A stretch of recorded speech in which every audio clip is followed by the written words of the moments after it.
الشیطان الرجیم بسم اللہ الرحمن الرحیم مولایا صلی وسلم دائما ابدا علی حبیبک خیر الخلق کلہم یا ربی بالمصطفیٰ بلغ مقاصدنا واغفر لنا ما مضى یا واسع الکرم امداد کن از بند غم آزاد کن در دین و دنیا شاد کن یا غوث اعظم دستگیر۔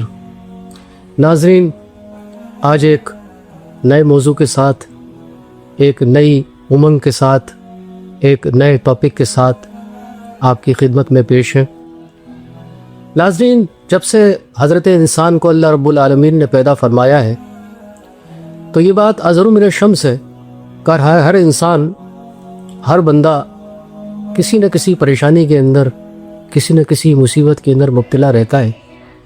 اللہ تبارک و تعالی نے قرآن مجید میں ارشاد فرمایا وَلَا نَبْلُوَنَّكُمْ بِشَيْءٍ مِّنَ الْخَوْفِ وَالْجُوعِ وَنَقْصٍ مِّنَ الْأَمْوَالِ وَالْأَنفُسِ وَالثَّمَرَاتِ وَبَشِّرِ الصَّابِرِينَ کہ ہم تم کو ضرور آزمائیں گے، کبھی بھوک سے، کبھی پیاس سے، کبھی خوف سے، کبھی دے کر کبھی لے کر، مگر کامیاب ترین انسان وہ ہے جو ان تمام مصائب و آلام پر نہ صرف اللہ رب العالمین کا شکر ادا کرے بلکہ ساتھ ہی ساتھ اللہ تعالیٰ کی رضا کے لیے وہ صبر بھی کرے، کیونکہ جو صبر کرتے ہیں اللہ تعالیٰ فرماتا ہے وَبَشِّرِ الصَّابِرِينَ، اللہ رب العالمین فرماتا ہے کہ صابروں کے لیے خوشخبری ہے۔ جو صبر کرتے ہیں اللہ رب العالمین اس صبر پر ان صابرین کو اس کا اجر عطا فرماتے ہیں۔ دیکھیں، اگر ہم شکوہ کریں مصائب و آلام پر، پریشانیوں پر، بیماریوں پر، تو اس شکوہ کرنے کی وجہ سے وہ بیماری، وہ پریشانی، وہ مصیبت ختم تو نہیں ہو جائے گی، لیکن اگر ہم صبر کریں اور شکر کریں تو کم از کم اتنا تو ہوگا کہ اللہ رب العالمین ہم کو اس کا ثواب عطا فرمائے گا، اجر عطا فرمائے گا۔ یہ مصیبتیں، یہ آزمائش، یہ مصائب و آلام صرف عام انسانوں پر نہیں آئے بلکہ یہ تو انبیاء علیہ السلام پر بھی آئے ہیں۔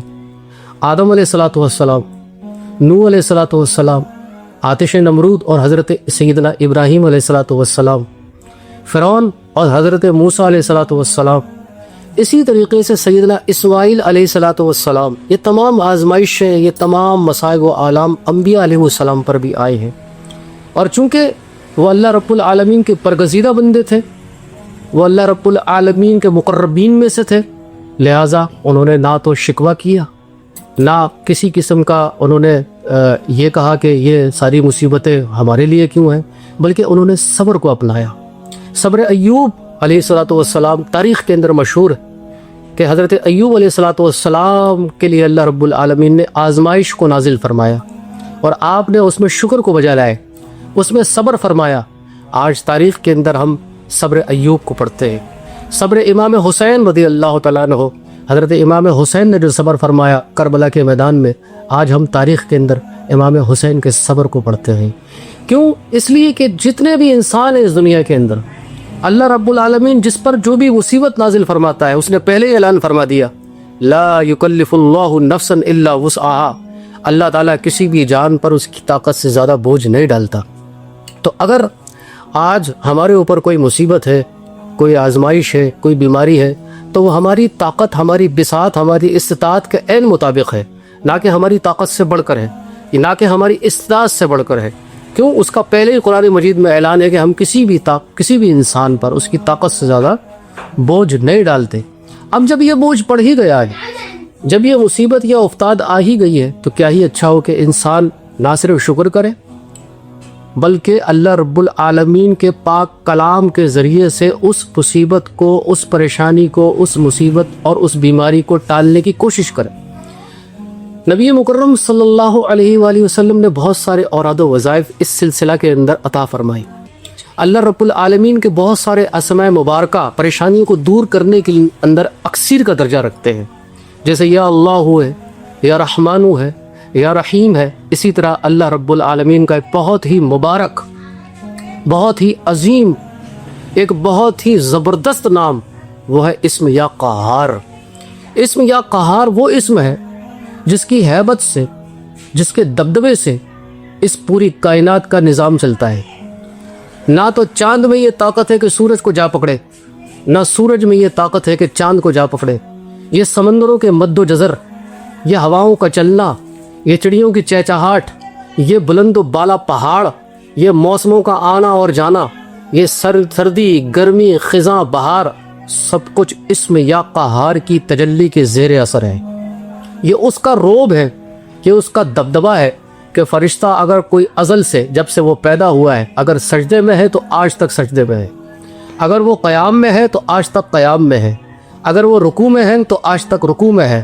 یہ صفت قہاریت کا اثر ہے، یہ اس پاک صفت کا اثر ہے جس نے اس پوری کائنات کو تھام کے رکھا ہوا ہے۔ تو اب سمجھ لیجئے کہ جس اسم مبارک نے اس پوری کائنات کو تھام کے رکھا ہوا ہے، کیا وہ آپ پر ہی تھامے گا؟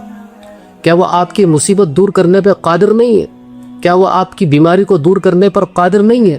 آج اس ہی اسم مبارک کا ایک خاص وظیفہ میں آپ کو تعلیم کرنے جا رہا ہوں۔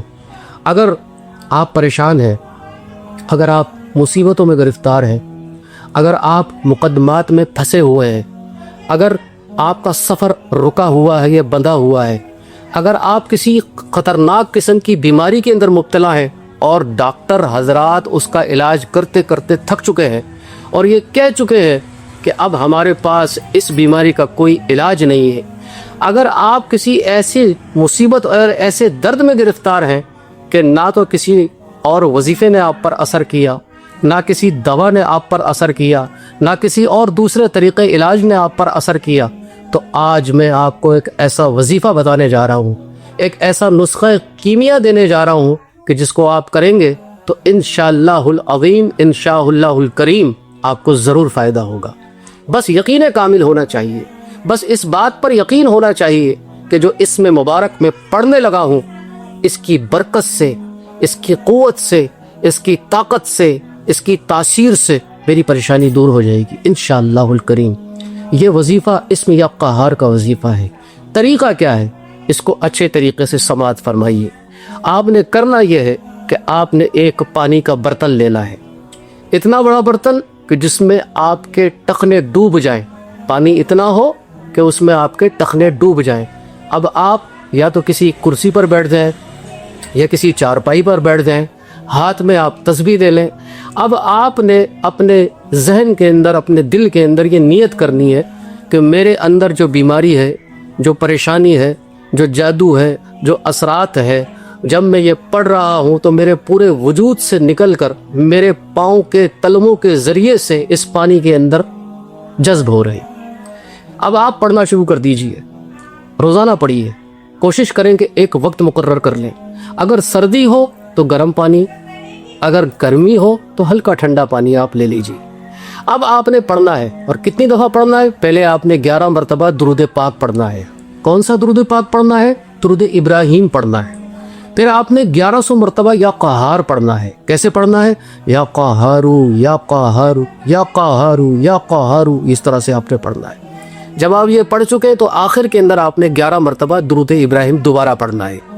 اب سوال یہ پیدا ہوتا ہے، بعض لوگ یہ سوچیں گے کہ ہمارا عزیز تو بستر کے اوپر ہے، وہ کیسے پڑھے گا؟ ہمارا فلاں رشتہ دار تو وہ ICU میں ہے، وہ کیسے پڑھے گا؟ تو اس کا بہترین طریقہ یہ ہے کہ اس کی طرف سے آپ پڑھ لیجئے، نیت اس کی ہوگی، پڑھیں گے آپ۔ بعض اوقات جو برتن میں پانی ہوتا ہے وہ سیاہ ہو جاتا ہے، گدلا ہو جاتا ہے، ہر کسی کا نہیں ہوتا، بعضوں کا ہو جاتا ہے، جن پر سخت جادو ہو، سخت بیماری ہو، ان کا پانی گدلا ہو جائے گا۔ آپ یہ تجربہ کر کے دیکھ لیں، اگر پانی گدلا ہو جائے تو سمجھ جائیں کہ وہ بیماری اس پانی کے اندر اتر رہی ہے۔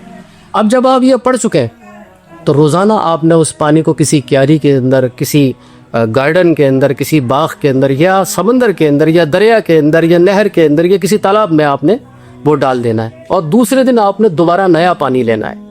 نیا پانی لے کے پھر آپ نے دوبارہ اسی طریقے سے پڑھنا ہے، 11 دن، 21 دن، 41 دن، 71 دن، 92 دن، یا پھر 111 دن، بس یہ آخری اس کی حد ہے۔ آپ اس کو پڑھیے، یقین کامل کے ساتھ پڑھیے، آپ دیکھیے گا انشاءاللہ رفتہ رفتہ، اگر جادو کا شکار ہے تو جادو ختم ہو جائے گا، جنات کا شکار ہے تو جنات انشاءاللہ تبارک و تعالیٰ وہ ختم ہو جائیں گے، نیست و نابود ہو جائیں گے۔ اگر کسی جسمانی مرض کے اندر مبتلا ہے، اللہ رب العالمین اس جسمانی مرض کو بھی دور فرمائے گا۔ اگر آپ مقدمات میں پھنسے ہوئے ہیں، یہ گھریلو لڑائی جھگڑے کے اندر مبتلا ہے، اللہ رب العالمین اس کی برکت سے تمام مسائل کو انشاءاللہ تعالیٰ حل فرما دے گا۔ آپ ضرور اس عمل کو کیجئے، اور جب آپ کر چکے تو کمنٹ پہ لازمی بتائیے گا کہ آپ کو اس سے کیا فائدہ ہوا۔ اگلی ویڈیو تک اجازت دیجئے۔ اللہ رب العالمین ہم سب کا حامی و ناصر ہو۔ السلام علیکم ورحمۃ اللہ وبرکاتہ۔